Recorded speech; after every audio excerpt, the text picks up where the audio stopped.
Okay, good afternoon to everyone in the land of Zoom, and welcome to the Board of Health virtual meeting on Tuesday, July 30th, scheduled for 3:30.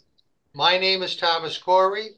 Present with me via Zoom is Michael Coughlin, Dr. Stephen Gagliardi, Sandy Barabee, representing our agent of the board, various guests and participants in today's meeting. Pursuant to the open meeting law, any person may make an audio or video recording of this public meeting and may transmit the meeting through any medium. Attendees are therefore advised that such recordings or transmissions are being made, whether perceived or unperceived by those present, and are deemed acknowledged and permissible. The next item can we have a roll call, Sandy? Thomas Corey? Yes. Michael Coughlin? Yes. Dr. Stephen Gagliardi? Yes. Okay, we need to approve the minutes of the meeting from Tuesday, January 25th, 2024. Are there any additions, deletions, or corrections to be made to the minutes of the meeting as printed? No. To approve. Second. Sandy, can we have a roll call? Thomas Corey? Yes. Michael Coughlin? Yes. Dr. Stephen Gagliardi? Yes. Okay, next we have the request for approval of tattoo apprenticeship for Nicholas Negro Navarez of Middleborough, Massachusetts, to work for Flaming Ball Supply, 1120 Stafford Road in Fall River. Gentlemen, welcome. And Faust, are you presenting? That would be me. Oh, okay, Josh, there you are. Yep. Okay, Josh, Yep. give us the scoop on this gentleman. I reviewed all those paperwork, Mm-hmm. and everything looks good to go on this end. The only thing I had question was the skin course, but I did speak to Rich about it, and he said it's not required until he's ready for his tattoo practitioner license. Okay. Gentlemen, any questions? No. Nicholas, you're coming all the way from Middleborough? Yes, sir. You're going to fight that 24 traffic every morning? Continue to do what I love every day. Okay. Can we have a motion to grant the approval? Move to approve. Second. Sandy, can we have a roll call? Thomas Corey? Yes. Michael Coughlin? Yes. Dr. Stephen Gagliardi? Yes. Nicholas, good luck. We wish you a successful career and no traffic in the morning. Okay. Next, Good luck. Thank you. Next, we have the request for variance of the keeping of chickens. Roy Arujo, 49 Woodman Street, Fall River, 02724. Who's presenting? I am. Okay, Faust, ready. Okay, well, this is a very nice property, very meticulously maintained, no clutter, weedless lawn, a little bit jealous. We have a I looked at the pictures too. It's a really nice property. Yeah, and I think a coop of some architectural merit. Very sturdily built. The Arujos have not only the exterminated rat boxes, but they've supplemented them with some of their own. I'd say it's overkill, but I think when it comes to rats, there's no such thing as overkill. Everything really, I mean, the plan is a pretty standard plan. Very dead animal. They have a rat-proof feed container.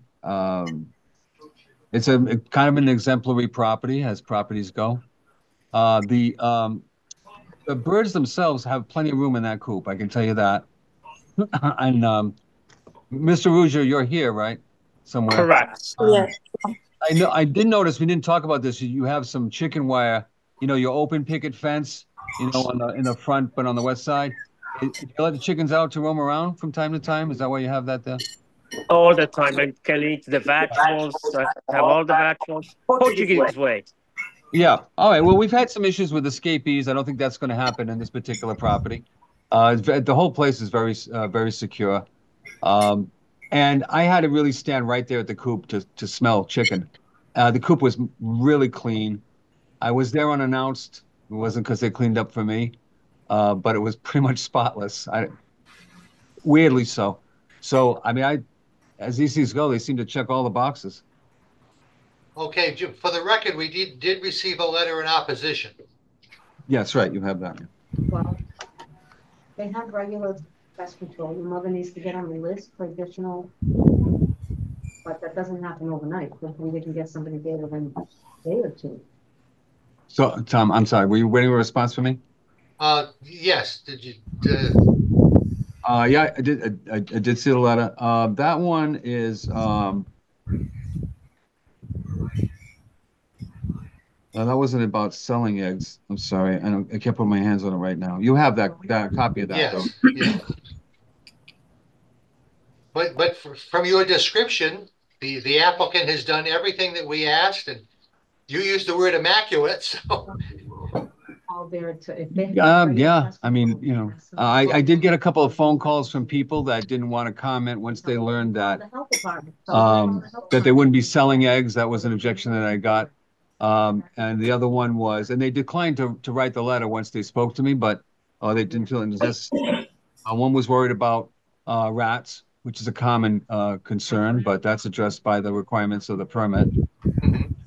Okay, Mr. and Mrs. Arujo, just for the record, the board insists upon that rodent contract. Okay, your application was for 24 chickens. That means Yes. you can have 24 chickens, not 25. Okay. There can't be a lot of chicks the week before Easter because you have the limit of 24 chickens, and absolutely no roosters. 100%. Okay, as long as we're aware of the usual board recommendations, it sounds like a good applicant. Gentlemen, do you have any questions? No. I actually have a question. Yes. I live on Woodman Well, okay, Street. first of all, I'm sorry. Mrs. Barboza, can you Yes. state your name and address for the record? Corey Barboza, 119 Woodman Street. Mm-hmm. So my question is, I'm all for the chickens.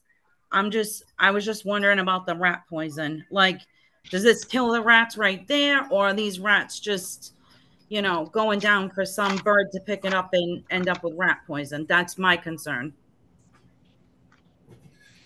Well, I could speak to the type of traps they are. That's helpful. Okay. They're the kind that are loaded with bait. The rats have to enter the trap. They generally do not die in the trap. They ingest the poison and they die where they die. Okay. Is that sufficient explanation? It is. It is. Okay. Gentlemen, can we have a motion? Motion to approve. Sandy, can we have a roll call? Thomas Corey, Yes? Stephen Gagliardi, Yes. Michael Coughlin,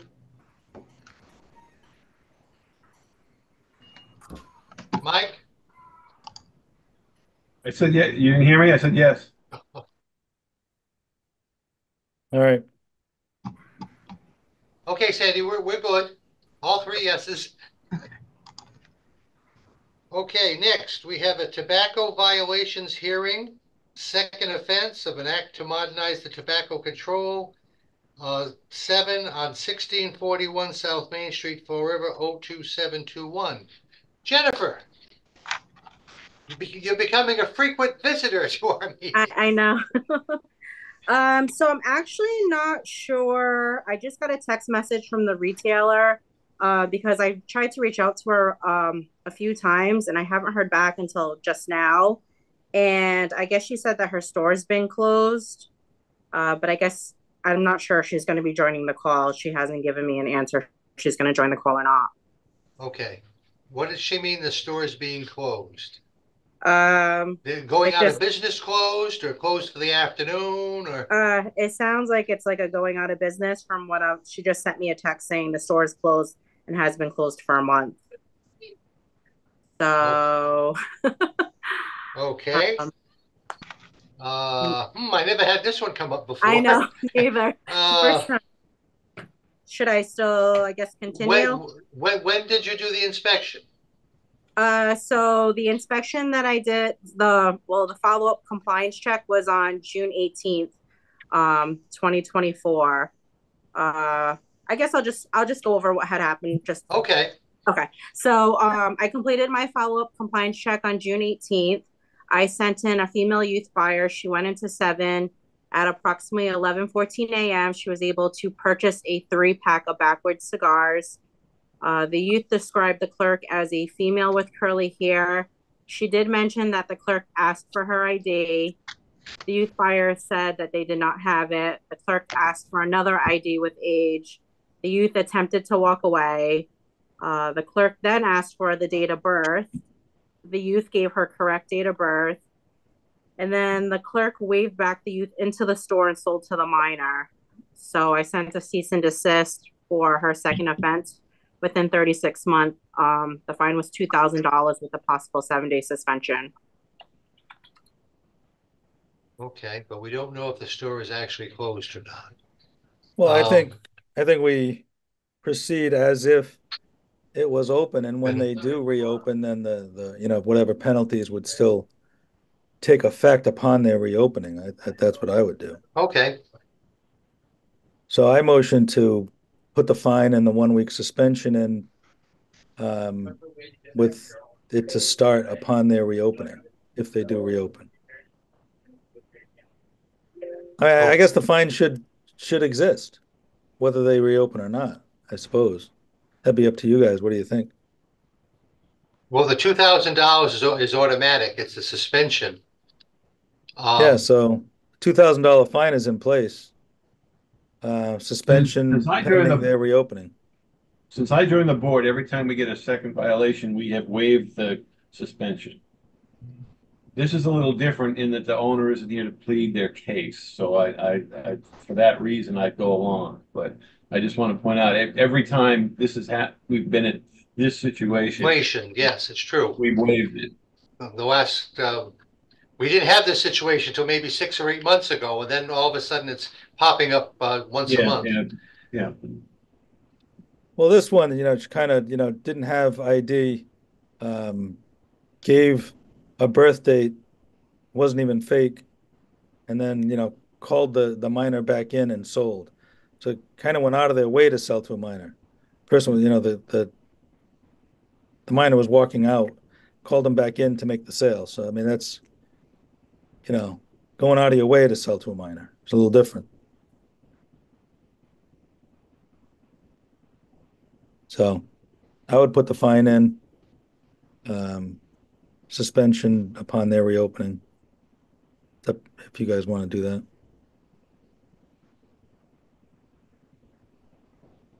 Well, that's fine. I mean, these circumstances are a bit different than the others. In all the other instances, the owner was here to plead his or her case and give assurances it would never happen again, and they left with the confirmation on our part that if it happens again, they'll get the 30 days without any. But this is different. Okay, so is that a second? Yes? Yes. Okay, Sandy, can we have, we want the motion worded correctly for the minutes eventually, and if you'll do a roll call, please. Thomas Corey, Yes? Michael Coughlin, Yes. Stephen Gagliardi. Yes. Okay, the next item we have is the director's report. Sandy, did Tess leave anything in particular? No, nothing at this time. Nothing at this time. Do you know if there was anything for citizens' input? None at this time as well. Okay, do you know if there was anything else of such a nature that it could make the agenda? Nothing at the moment. Nothing at the moment. Gentlemen, following our past procedures, the next meeting would be Tuesday, August 27th. Is that okay? Looks good. Yeah. All right. I thank you all. Have a lovely afternoon. All right, have a good one. So, Bye.